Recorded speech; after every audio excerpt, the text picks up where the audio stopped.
Like we had the commissioner. Well, good morning and welcome to the 9:30 call, especially if you're watching the recording. Good to see folks this morning. We're talking about the sunshine. And Aditi, I had to apologize because I put your wrong title because I moved you all to my internal calendar. So apologies for that. No apologies needed. I'm the same Aditi. So So thank I will you. turn things right over to the two of you. We're so happy to have our monthly installment of Aditi and Christy here. And I think when we think about 2025, we should think about the 9:30 call extended version, and really think about ways to plan around that. Um, so to be determined. But thank you so much for being with us today, and I'll turn it over to you. Great. Thank you. Uh, those of you who don't know us yet, I'm Christy. I'm the director at the Center for Early Childhood at the Home for Little Wanderers, and I'm joined by. My name is Aditi Subramaniam. I'm the Director of Infant Early Childhood Mental Health Policy at the Massachusetts Society for Prevention of Cruelty to Children, and work closely with our state's Infant Mental Health Association, which is the Massachusetts Association for Infant Mental Health. Thank you for having us. We're excited to be back here. Absolutely. So we're going to dive right in, and I have this job of sharing my slides today. Which should be all set. Of course, in the Zoom update, it's even trickier to find. Oh, there they are. Excellent. All right. You're seeing my slides only, correct? Beautiful. So let's talk about infant mental health. We're going to start with some check-in question, and we want you, in the perfect world, we do like a pair and talk to your neighbor kind of situation, which of course does not work in this world. But we want you to take a few minutes and sort of think through these questions, and then we'll take a few whole group answers. So when you were a child, and you can define child as whatever age you want, what were your family expectations for children showing frustration? How would we know now if you were frustrated? And when you experience frustration, what do you feel in your body? So that's three sort of big questions, and we don't have big question processing time. But if you can't tell, I'm trying to prime you to think about frustration.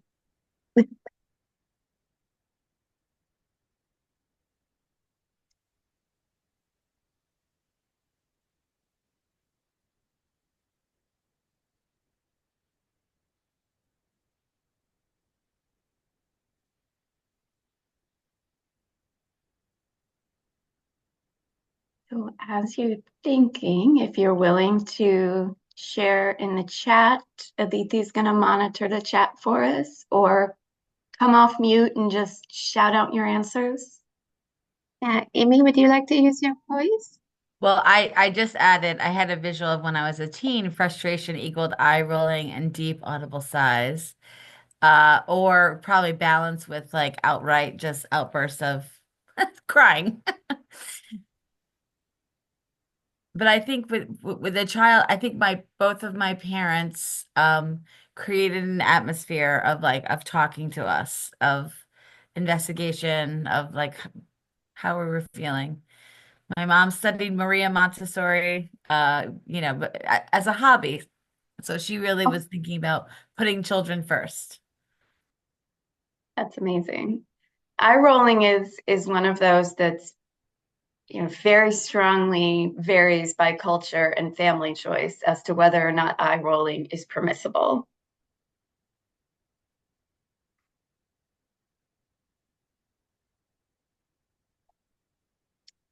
Is What there anyone? Oh, go ahead, Aditi. Oh, no, no, I was saying, what about others? Um, for any of the three questions, if something's coming up, if you would like to unmute and share your voice and or put it in the chat. We'll do dramatic reading. And can we gently nudge you to unmute and hear your voice? Hi.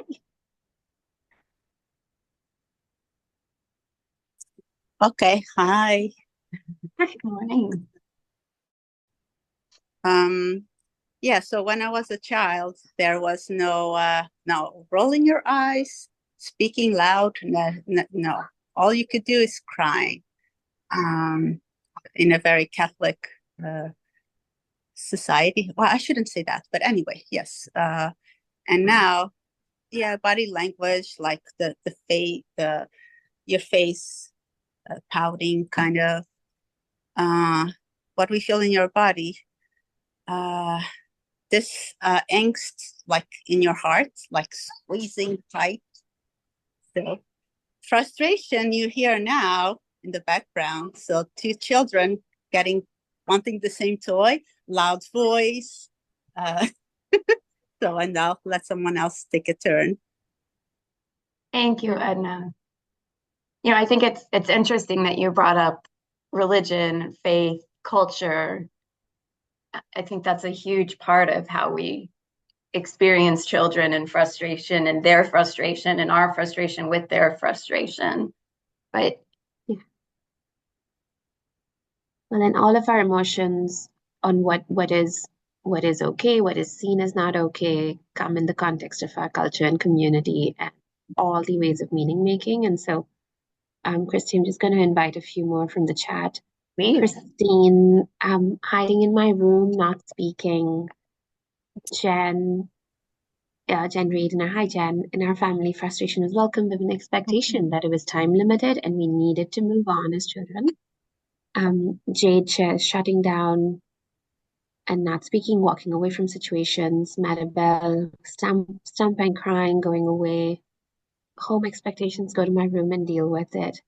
Don't show frustration in front of people outside of the family or in public. Madeline, um, thank you all. Harold, you're agreeing with Edna too. Yeah, thank you all for naming. Yeah, thank you. I hope that sort of gets your brains thinking a little bit about frustration. I know in my family now, when my nieces are frustrated, we have little sayings for each of them, like, "Oh, it's so hard to be Lou." Bless her little heart. Like that's, I think she knows that we're just being sarcastic and pacifying her, that we don't actually feel bad for her. And I wonder what Mm. that's like for her to experience of our sort of dismissiveness of her frustration. Um, I'm not in Missouri very often to be that person, but I definitely don't help the situation when I'm there and giggle because Lou's being frustrated again. So we want to, touch back for those of you who have been here before, touch for those of you for whom this is a new slide at sort of what do we mean when we're talking about early childhood mental health. So this is our grounding slide that what we're really thinking about is how children from the minute they are born, perhaps sooner, are developing their capacities, which are those puzzle pieces across the top of this slide. Those are just some of the capacities children are developing. And in the context of their environment, their relationships, their biology, their temperament, their ways of being in the world, all of that is mixing together. And what we see and what we experience with children is their early childhood mental health. And what we can do as adults is support and shift and change things in that environment, in the relationships, and helping them understand who they are inside themselves. So we're going to talk today a little bit more about frustration. And so I have another question. What are some of the spaces or the routines or the times in the day in your early childhood settings when children are more likely to get frustrated? Um, Edna started us off with the example of children who want the same toy. It is frustrating when you can't have the toy you want because someone else already has it. It's also frustrating when someone else wants the toy that you're enjoying. Other times, when When kids, they're when they're hungry, Edna says. yeah, Transitions. Mm. that time when you're getting close to meals and you know that their last energy is wearing thin. Leaving the playground, trying to complete a task, morning, transition, tired, meals, rest time. Hmm. And what about spaces and routines and times that lead the adults to be frustrated, educators and parents and caregivers alike?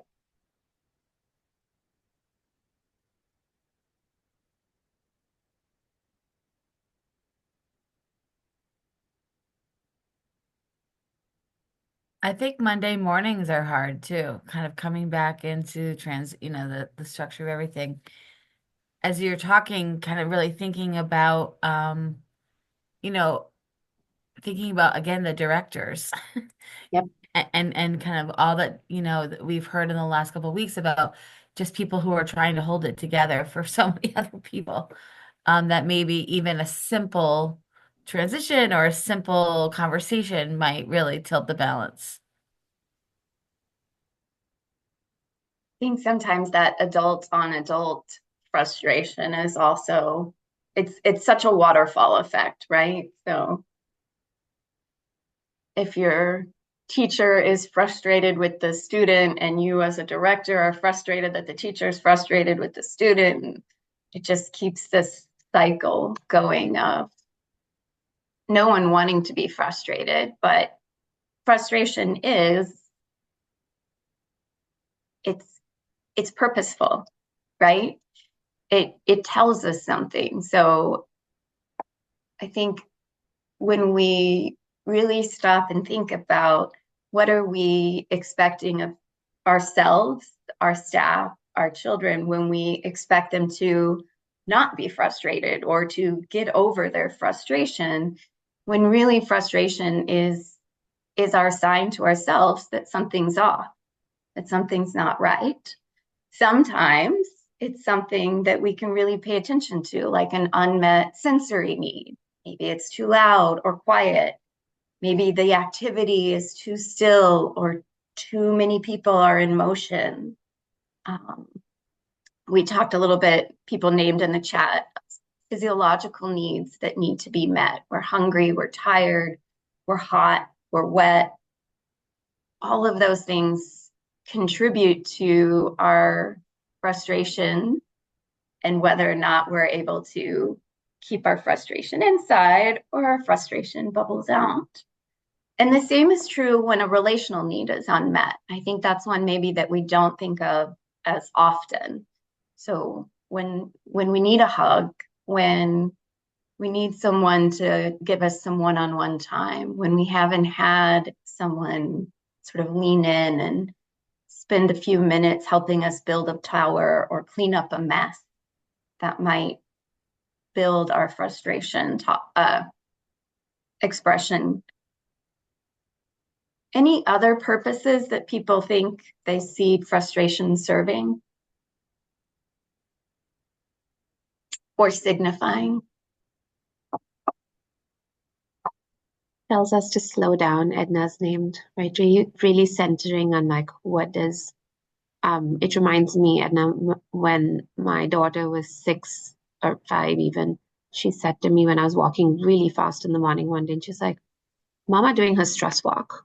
And I was like, I literally had to stop in like literally stop. And I was like, oh, my 5-year-old can pay attention to what I am doing non-verbally, right?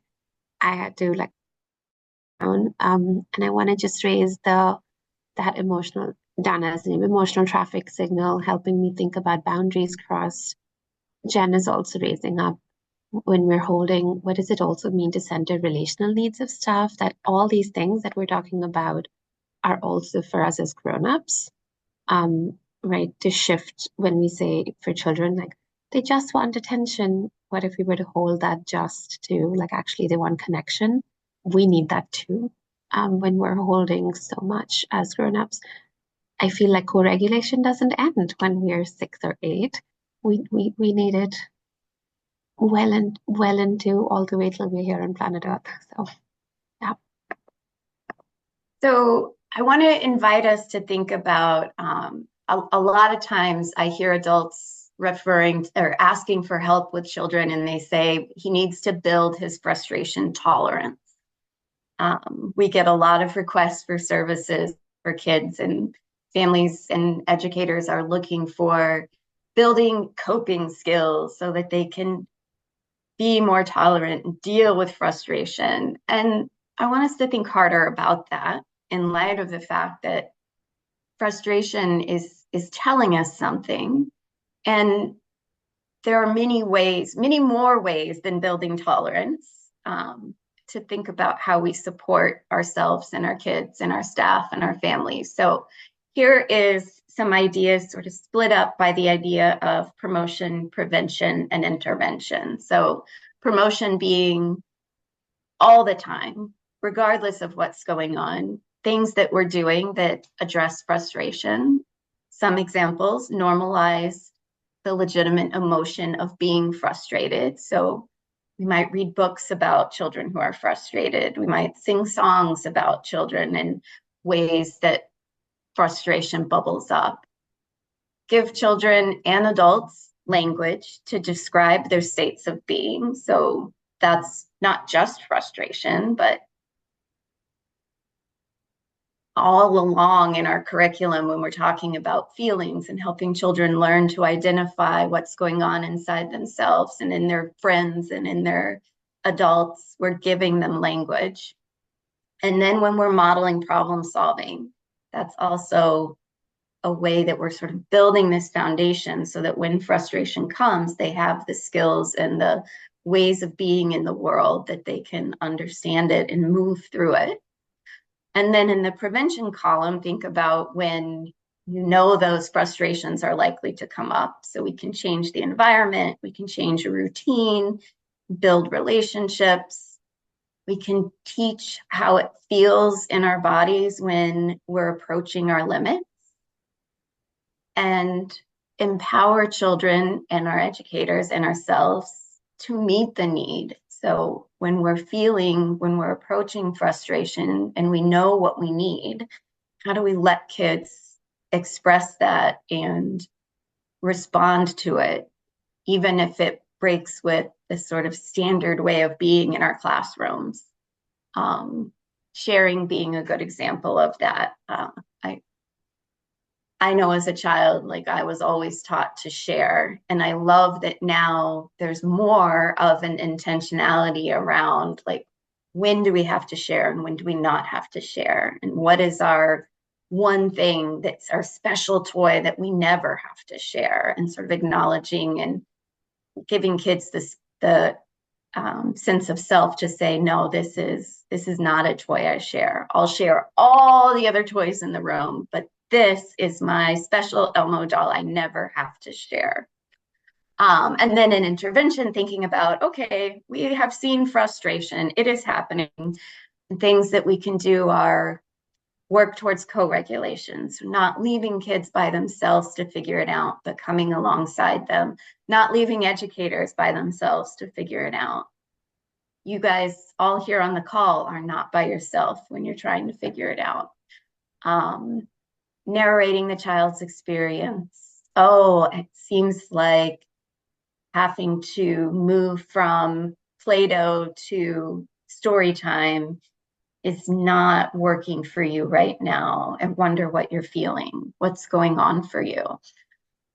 What's going on is one of my key sentences with one of my former foster kids. And he, like, anytime he hears me say, what's going on, he'll freeze, because since the time he was 6 months old, me saying what's going on is a sign for him that I am there and I care and I recognize that something's not quite right for him. And giving options for relief. Instead of saying, get over it, say, would it help?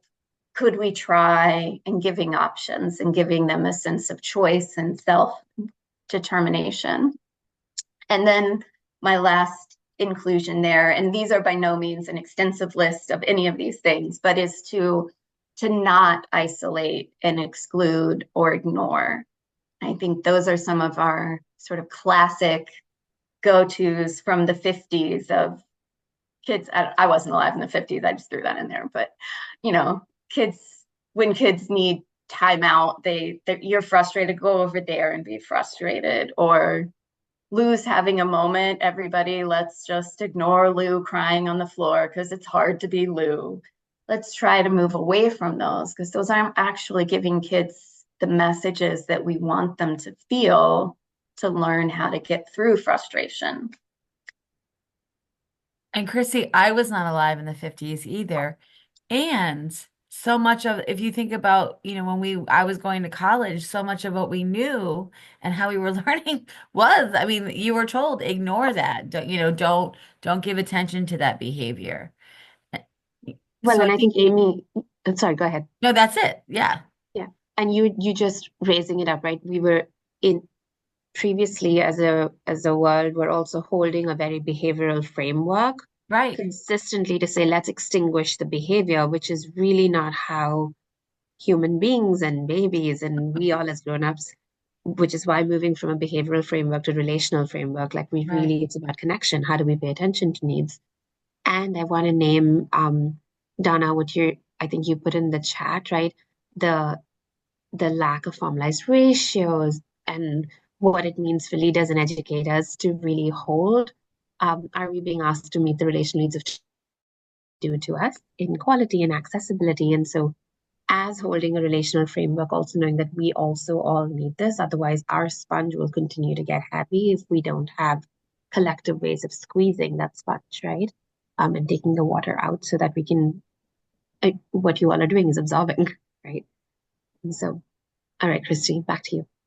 Yeah, no, so this is our last slide here. So I also wanted to share some of the ways that we have strategies, skills, I don't know what the right thing is, but how do we get beyond frustration tolerance to frustration mitigation? And number one, safety and licensing first. So those ratios matter, right? Like if you ever think I'm saying something that would lead you to be out of compliance, that is not what I mean to be saying. So we can't just tell teachers to remove themselves from frustration all the time, right? Sometimes they have to stay in the frustration. Kids can't just leave the classroom because it's to this, that, or the other. They have to be where they're safe. Our directors, we said they lead by example, and that doesn't just mean that you lead by example by modeling and doing, but it means that you're taking care of yourself and figuring out for yourself how to be able to be in this space. And then we talk about all the time building educator capacity, but let's go past training to thinking about how do we empower educators to understand, how do we bring new options and embolden them to try new things and really meet their own needs, and how do we equip them for all of those tough times? We partner with families so that we can learn what's working at home and share with them what's working in the school, and understanding how significant culture is. If we're at childcare telling kids that it's okay to stomp their feet, let's stomp them louder, and then they go home and stomping your feet means a swat on the pants. That's not so helpful. So how do we know what's going on between the environment of home and school? And how do we be responsive to trauma, those that we know and those that we don't know? And our partnership with families is what helps us understand what children have experienced, what families have experienced. And then my last and favorite that applies to almost everything is remember not to scapegoat resilience. So if you find yourself thinking, oh, it's okay that Lou melted down again, she's resilient. Look, she's up, she's cheerful, she's happy again. But remember what the child or ourselves, what we have to pay to be resilient is something that we should try to avoid when we can. So resilience is beautiful and brilliant, and that people have an innate capacity for healing, but let's help them not have to heal. And if they do have to heal, not have to heal alone. So we're right at the end of time, and I think it's always very hard for us to figure out how to squeeze in just exactly 30 minutes of ideas and support and relationship with you guys. But here's our contact information. We welcome follow-ups. We welcome questions. We'll have slides for Amy to post along with the recording, and really appreciate the 48 comments in the chat that people were contributing and being present with us here. And I think Jen said it best. Thank you for a beautiful, reflective conversation and connection. And I think every time I tune in to one of your calls, I just so appreciate you taking like a very small, well, not a small, but like a very specific topic to talk about. Because I think sometimes we don't take time to really have a conversation, even if it's only 30 minutes about something like frustration. So just really want to highlight that and thank you. You're welcome. I hope it's helpful. It's, I mean, I'm helped. Thank you So all. thank you so much, and we'll work. Hopefully, I think we'll get a December date on the books if we don't already.